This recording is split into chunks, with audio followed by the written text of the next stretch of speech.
What I like about the poster is that the fading of the girl reflects the title of the film, and I like the slogan and the use of the hashtag so that you can search it on Twitter. I really like the poster for Diary of a Dying Girl. I feel like the picture you have taken really represents what the film's about, and I really like the effect of how the diary is faded into the background, because you can like just about see it when you're really looking into it, if you're like really looking deep into the emotion in their faces. And if I was to change it, I would change the font at the top so it was a bit more like formative instead of quite bold, because it's a very emotional film. So I feel like if it was a bit more not like graphical, it would look much better. I like the way that the girl fades away, so it's like she's dying, so it's good, it links with the story well, and I like how the page of the diary is faded into the background, because it just links with the title of Diary of a Dying Girl. I like the fact that in the photo they're both together, so it shows that they're clearly in a relationship, and that the fade on the page is the day they got together and that the film comes out. I think it like links in really well, and that the lighting in the background like shows like a brightness, so it's like not like all sad, it's a bit happy as well.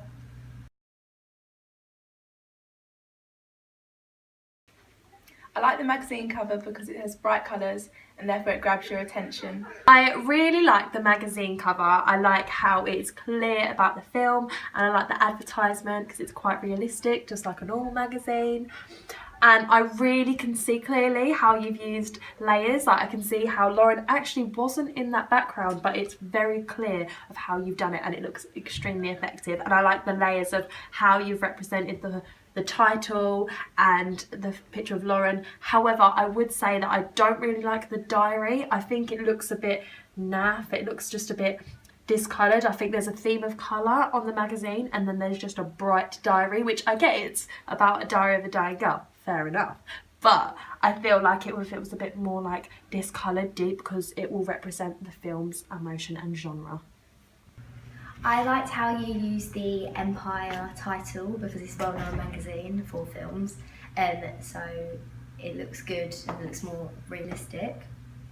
I also like how you featured the main character in it, because that shows what the film's going to be, kind of gives you like a preview of what the film's going to be about, and I like how you've included the diary. And I like the fact that you put the barcode at the bottom because it looks really like a real magazine. It doesn't look like you've just like thrown it together quickly. And I think it's really well thought out how you like put the layers on top, so you made sure the font is like on the side so you can see it clearly and read it.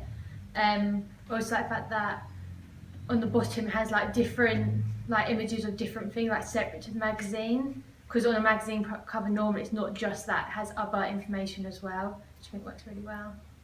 What age rating do you think the film was? I think 12A because it deals with some distressing issues but has no profanity.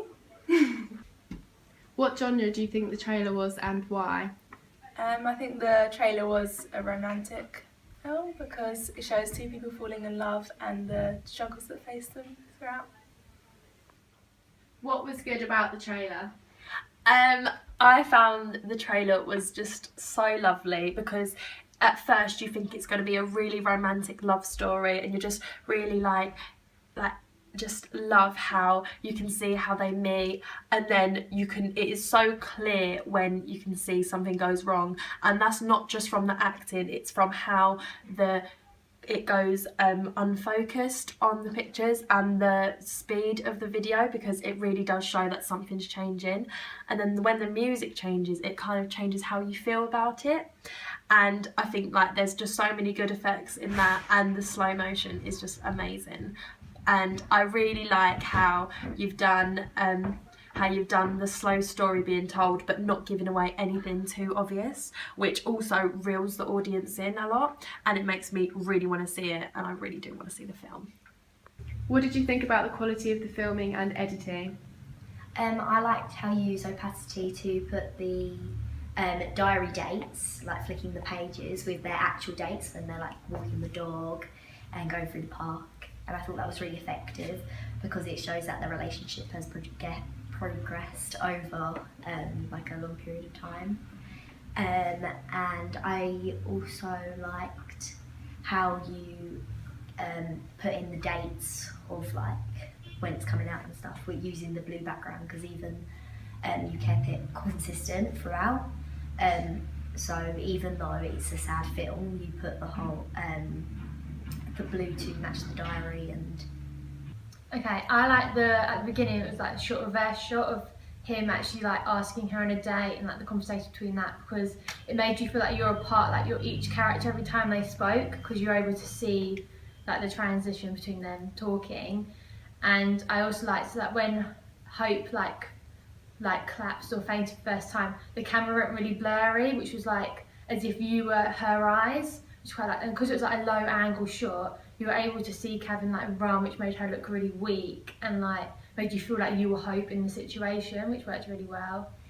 I also like the fact that when you like on the date and everything, it was like a mid shot, so you could like see them clearly what they were doing, and like see that clearly on a date. I think it really worked really well.